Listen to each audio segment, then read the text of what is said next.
तो जैसे हम लोग पढ़ रहे थे सब्जेक्ट वर्ब एग्रीमेंट, उसी तरीके से आगे देखते हैं, आगे के लेक्चर, आगे रूल्स क्या होते हैं उसको देखते हैं। मतलब सीधा सीधा सब्जेक्ट वर्ब एग्रीमेंट टॉपिक में हम ये पढ़ते हैं कि किस वर्ब में, मतलब किस सब्जेक्ट के अकॉर्डिंग कौन सा वर्ब लगेगा, और सब्जेक्ट को हम कैसे चुनेंगे। मतलब सब्जेक्ट वर्ब एग्रीमेंट जो चल रहा था टॉपिक, उसी का है नेक्स्ट पार्ट है। और इसमें रूल नंबर 1, इससे पहले जितने भी रूल नंबर हो चुके हैं उसके आगे है रूल नंबर 8 से है, इसमें 8 तक हो चुके थे, ये रूल नंबर 9 से है। मतलब सब्जेक्ट वर्ब एग्रीमेंट जो टॉपिक है वो सब्जेक्ट वर्ब एग्रीमेंट। तो सब्जेक्ट वर्ब एग्रीमेंट में हम कुल मिलाकर के ही पढ़ते हैं कि इस वर्ब का फॉर्म कौन सा होगा। मतलब ये जो सब्जेक्ट है तो इसमें जो वर्ब लगाते हैं वो सिंगुलर होगा, वर्ब सिंगुलर लगाया जाएगा या फिर वर्ब प्लूरल लगाया जाएगा, क्या होगा, और कब सिंगुलर लगाएंगे और कब प्लूरल लगाएंगे, यही कुल मिलाकर के पढ़ते हैं। और सिंगुलर प्लूरल की बात करें तो वर्ब सिंगुलर प्लूरल कहने का मतलब है, जैसे वाज वेयर में से वाज सिंगुलर है, वेयर प्लूरल है। हैव हैज में से हैज सिंगुलर है, हैव प्लूरल है। इज आर में से इज सिंगुलर है, आर प्लूरल है। तो यही पढ़ते हैं कि किस सब्जेक्ट में मतलब कौन सा वर्ब देंगे। नंबर 9 ये कहता है कि जब भी आफ्टर हो, बीच में आफ्टर हो, और यहाँ पे भी नाउन हो, यहाँ पे भी नाउन हो, यहाँ पे भी नाउन, यहाँ पे भी नाउन, और जब आफ्टर हो, क्या हो, बीच में जब आफ्टर हो तो यहाँ पे भी नाउन होना चाहिए, वहाँ पे भी नाउन। यहाँ पे आफ्टर क्या है, तो ये है प्रीपोजिशन, आफ्टर प्रीपोजिशन के तौर पे आ जाता है, यानी आफ्टर जो होता है वो प्रीपोजिशन होता है, ये होता है। और उससे पहले नाउन, उसके बाद नाउन, और जब भी बीच में आफ्टर रहे तो उसमें वर्ब कौन सा देंगे, सिंगुलर देंगे कि प्लूरल देंगे। तो इसका रूल जब इस तरीके का स्ट्रक्चर रहता है तो इसमें देते हैं हम लोग सिंगुलर वर्ब। कौन सा वर्ब, सिंगुलर, इसमें सिंगुलर वर्ब देते हैं। कौन सा वर्ब देते हैं, सिंगुलर वर्ब। और सिंगुलर वर्ब कहने का मतलब क्या है, या तो इज दिया जाएगा, इज आर दोनों रहेगा तो इज आर दोनों में से इज दे सकते हैं। अगर हैव हैज है तो उसमें से हैज देना पड़ेगा। अगर वाज वेयर है तो उसमें से वाज देते हैं। मतलब कुल मिलाकर के सब्जेक्ट वर्ब एग्रीमेंट यही देखते हैं कि वर्ब सिंगुलर देंगे, इज लगाएंगे वहाँ पे, कि आर देंगे, हैव देंगे कि हैज देंगे, वाज देंगे कि वेयर देंगे, क्या देंगे। तो इसमें पढ़ते हैं। और इसमें एक बात का ध्यान रखना कि जो भी यहाँ पे लगता है, मतलब यहाँ पे जो नाउन है वो नाउन हमेशा सिंगुलर होना चाहिए, नाउन भी सिंगुलर फॉर्म में होगा, और ये पीछे वाला भी नाउन सिंगुलर फॉर्म में होगा। क्या होगा, यहाँ पे भी नाउन सिंगुलर रहेगा, यहाँ पे भी नाउन सिंगुलर रहेगा। और जब भी बीच में आफ्टर आया, मतलब आफ्टर ये क्या है, प्रीपोजिशन है, तो जब भी आफ्टर आया तो इसका मतलब ये हो जाएगा, मतलब एक एक करके, क्या करके, एक एक करके। और इसमें समझ लिए हैं कि जब भी आफ्टर आता है तो इधर भी सिंगुलर नाउन, इधर भी सिंगुलर नाउन रहेगा, और वर्ब हमेशा यूज करेंगे इसमें सिंगुलर यूज करेंगे। जैसे ship after ship is sailing by, sail का मतलब, सेलिंग बाय का मतलब होता है यात्रा करना, निकलना, गुजरना, पास करना।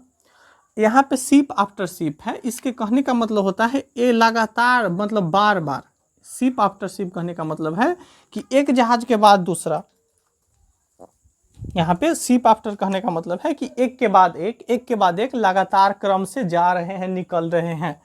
तो यहाँ पे हमेशा याद रखना, यहाँ पे भले ही यहाँ पे शिप्स कभी नहीं होगा, यहाँ पे शिप्स हम नहीं कर सकते हैं क्योंकि होता ही नहीं है, होता ही नहीं है। मतलब ship after ship is sailing by यहाँ पे है। यहाँ पे शिप आफ्टर शिप कहने का मतलब है कि एक के बाद एक, मतलब एक जहाज नहीं जा रही है, मतलब कई गुजर रही है, एक के बाद एक जा रहा है, एक के बाद एक, इतना के बाद इतना। तो उसके है तो बहुत सारा, लेकिन वर्ब कौन सा यूज होगा, तो सिंगुलर। जैसे ship after ship is sailing by, मतलब एक जहाज के बाद दूसरी, एक जहाज, मतलब एक जहाज के बाद दूसरी गुजर रही है या फिर जा रही है। क्या हो रहा है,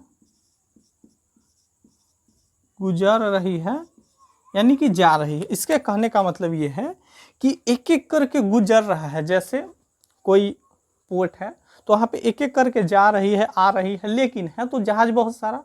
तो यहाँ पे शिप का शिप ही देंगे, शिप्स नहीं करेंगे, यहाँ पे भी शिप्स नहीं करेंगे, मतलब इसमें प्लूरल फॉर्म देंगे। वही लिखा हुआ है कि नाउन होना चाहिए लेकिन सिंगुलर, यहाँ पे आफ्टर रहेगा, और उसके बाद नाउन होना चाहिए लेकिन सिंगुलर। उसी तरीके 1 आवर आफ्टर अनदर आवर। अब देखो यहाँ पे आवर्स भी कर सकते थे, 1 आवर्स आफ्टर अनदर आवर्स, मतलब घंटों के बाद घंटा, एक घंटे के बाद दूसरे घंटे लगातार गुजर जा रहा है, बीतता जा रहा है। तो यहाँ पे एस तो दे सकते थे ना, लेकिन नहीं देना है। वही कहने का मतलब है कि नाउन शुरू का भी सिंगुलर होना चाहिए और बाद में भी सिंगुलर होना चाहिए और बीच में क्या आना चाहिए, आफ्टर, बीच में आफ्टर प्रीपोजिशन आना चाहिए और दोनों तरफ जब भी नाउन होगा तो सिंगुलर होगा और एक ही नाउन होगा, दोनों अलग अलग नहीं। यहाँ पे कहने का मतलब दोनों एक ही नाउन होगा, दोनों अलग अलग नहीं। जैसे यहाँ पे सीप, यहाँ पे कुछ, यहाँ पे कुछ, यहाँ पे कुछ नहीं, एक। जैसे यहाँ पे भी लेटर तो यहाँ पे भी लेटर, ठीक है, यहाँ पे भी लेटर तो यहाँ पे भी लेटर, यहाँ पे भी सिप तो यहाँ पे भी ship. 1 hour after another hour, hour तो आवर घंटा, ठीक है। तो है इसमें लगेगा सिंगुलर वर्ब, क्या चीज, सिंगुलर वर्ब। कहने का मतलब एक जहाज के बाद दूसरी जहाज लगातार गुजर रही है या फिर जा रही है। 1 hour after another our is passing by, मतलब एक घंटे के बाद दूसरा घंटा समय बीतता जा रहा है, मतलब एक घंटा के बाद। इसका अगर हिंदी बनाएंगे तो एक घंटा के बाद, एक घंटा के बाद, एक घंटा के बाद दूसरा घंटा, दूसरा घंटा। कहने का मतलब है लगातार समय, एक घंटा के बाद दूसरा घंटा बीतता जा रहा है, यानी लगातार समय खत्म होते जा रहा है, बीतता। पासिंग बाय मतलब गुजरता जा रहा है या फिर बीतता जा रहा है। जैसे मान लो किसी का वेट कर रहे हैं किसी चीज़ के लिए, 1 घंटे हो गए, 2 घंटे हो गए, 3 घंटे हो गए, 4 घंटे हो गए, मतलब एक घंटा के बाद एक घंटा गुजरते जा रहा है, समय बीतता जा रहा है, लेकिन कोई आ नहीं रहा है। अगर किसी का इंतजार कर रहे हैं तो वहाँ पे कहने का मतलब ये है कि लगातार कॉन्सेप्ट ये है, ये आफ्टर रहेगा, यहाँ पे भी सेम नाउन रहेगा, यहाँ पे भी सेम नाउन रहेगा और रहेगा सिंगुलर, एस करके नहीं आएगा। उसी तरीके से नेक्स्ट एग्जांपल है, जैसे लेटर आफ्टर लेटर डिस्क्राइब्स हर टेंडर फीलिंग। टेंडर का मतलब होता है नाजुक, कोमल, कोमलता या फिर नाजुकता या फिर हमदर्द बोल सकते हैं। तो यहाँ पे देखना है कि यहाँ पे डिस्क्राइब्स है, और डिस्क्राइब्स कब यूज करते हैं, एस यस लगाते हैं जब सिंगुलर पर्सन होता है टेंस में। जब सब्जेक्ट मेरा सिंगुलर होता है, या तो ही सी सिंगल का नाम, ही हो सी हो किसी सिंगल व्यक्ति का नाम हो, कोई सिंगल पर्सन हो, कोई सिंगल सब्जेक्ट हो, तो एस यस लगाते हैं सब्जेक्ट में। उसी में लगाते हैं क्योंकि सबसे फर्स्ट लेक्चर में क्या पढ़े थे कि हमेशा नाउन क्या होता है, नाउन जो होता है हमेशा होता है सिंगुलर, उसको प्लूरल बनाना है तो एस लगाते हैं। लेकिन वर्ब में क्या होता है कि वर्ब पहले से प्लूरल होता है, उसको सिंगुलर बनाना है। डिस्क्राइब अगर वर्ब है, डिसिंगुलर बनाना है तो एस नहीं तो यस लगाना पड़ता है। तो यहाँ पे एस लगा करके वर्ब सिंगुलर बना दिया गया है। तो लेटर आफ्टर लेटर मतलब एक पत्र के बाद दूसरा पत्र उसकी कोमलता या फिर उसके हमदर्द को बयां करता है। लेटर आफ्टर लेटर डिस्क्राइब्स हर टेंडर फीलिंग। कहने का मतलब ये है, टेंडर का मतलब होता है नाजुक स्थिति, नाजुक स्थिति या फिर कोमलता, हमदर्द, यानी हर पत्र उसकी कोमलता को, उसकी हमदर्द को बयां करता है, डिस्क्राइब करता है, उसकी कोमलता, उसकी दर्द हमदर्द को बयां करता है, वर्णन करता है। वही है लेटर आफ्टर लेटर। यहाँ पे लेटर्स नहीं कर सकते हैं, यहाँ पे लेटर्स नहीं कर सकते हैं क्योंकि पहले ही पढ़ लिए हैं क्या कि यहाँ पे भी सिंगुलर होना चाहिए, यहाँ पे भी सिंगुलर, और दोनों सेम वर्ड रहेगा। और बीच में क्या रहेगा, आफ्टर, मतलब एक के बाद एक पत्र, मतलब लगातार अगर कोई पत्र लिख रहा है, लिख रही है, मतलब कहने का मतलब यह है कि हर पत्र उसकी कोमलता, टेंडर फीलिंग मतलब उसकी कोमलता वाली नाजुक स्थिति, उसकी नाजुक पर स्थिति या फिर उसकी नाजुक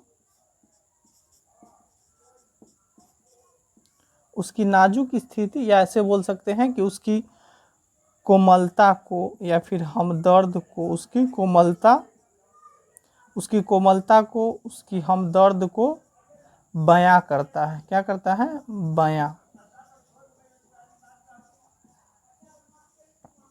बयां करता है। ठीक है, जैसे page after page is being read for any clue for the story, मतलब कहानी का क्लू ढूंढने के लिए, सुराग ढूंढने के लिए, क्लू मतलब सुराग पता लगाने के लिए एक के बाद एक पेज, मतलब पन्ना दर पन्ना, एक के बाद एक पन्ना, एक पेज के बाद एक पेज पढ़ा गया लेकिन कोई क्लू नहीं मिला। मतलब क्लू ढूंढने के लिए, सुराग ढूंढने के लिए page after page is being red, मतलब क्लू, कहानी का क्लू ढूंढने के लिए, कहानी का कोई सुराग ढूंढने के लिए ये एक पेज के बाद एक पेज पढ़ा जा रहा है। बीइंग रेड पैसिव वॉइस में है, मतलब पढ़ा जा रहा है किस लिए, तो कोई सुराग ढूंढने के लिए, कोई क्लू ढूंढने के लिए उस कहानी का, मतलब कहानी का सुराग ढूंढने के लिए। इसका ऐसे हिंदी लिख सकते हैं कि कहानी का कहानी का सुराग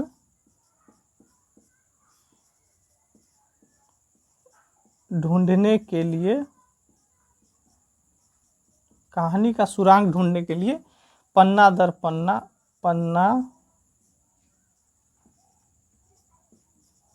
पन्ना दर पन्ना पढ़ा जा रहा है, पढ़ा जा रहा है।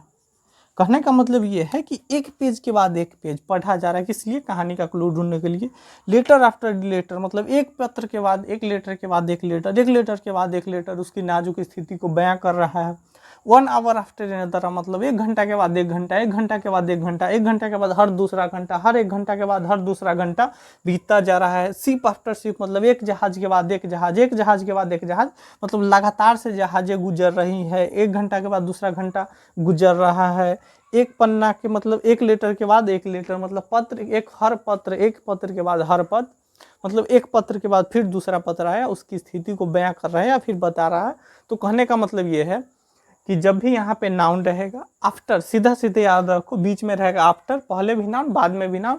तो नाउन में एक चीज देख लेना है, यहाँ पे भी सिंगुलर होना चाहिए नाउन और पीछे भी सिंगुलर होना चाहिए। काहे कि यहाँ पे ना प्लूरल दे सकते हैं, ना यहाँ पे कहीं पे भी, न इसमें न उसमें, दोनों का दोनों सिंगुलर होना चाहिए। और इसमें भर भी क्या लगेगा? सिंगुलर। या तो इज लग जाए, हैज लग जाए, वाज लग जाए। अगर टेंस के केस में देखेंगे तो टेंस में कभी डू लग जाता है, कभी डज लग जाता है। तो डज हो जाता है सिंगुलर, डू नहीं लगेगा।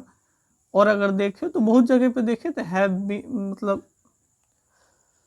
अगर भर में एस सी एस लग सकता है, भर में एस या फिर ईएस लग जाएगा। क्या लगेगा? भर में एस सी एस। मेन इतना ही याद रखना है, इज, हैज और वाज कहाँ पे क्या लगेगा।